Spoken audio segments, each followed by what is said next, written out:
Ginoo, mapailang ka mention ako si Brother Jimmy Kahose.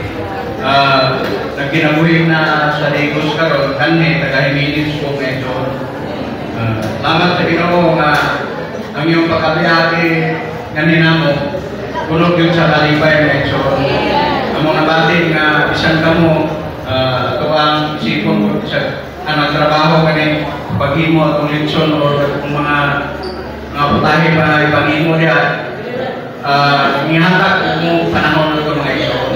Salamat kayo sa pagkatiman ninyo diri namo mga iso.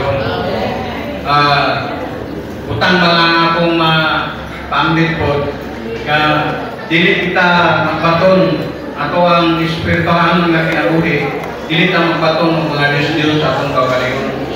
Kani ako maning asawa kani mahimutan ko yung sahay nga ang ilang bintas, kining singsing usahay, ilahapang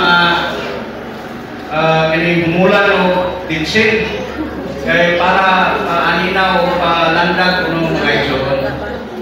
Dili, diha ka punto tama focus mga iso. Mag-focus ta ng Kristo na atong nabatunan. Kaya kanang utang makapuli, utang nga kanang pagpahimulos ato sa Ginoo, mahimong puli niya, Diyos na mga igsoon.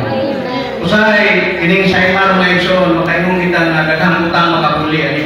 Kaya usahay, muna ka inom sa atong mga tambal, muna ka inom sa uban atong ipang-inom, kining bayabas, udlot.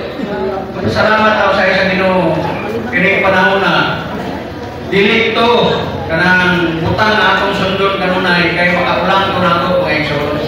Gusto na ito ang panahon kay man na kanang mulunod na sa Ginoo pure yun na magkihagubilo ka sa Ginoo nga kanang walay sa gulo mga igsoon.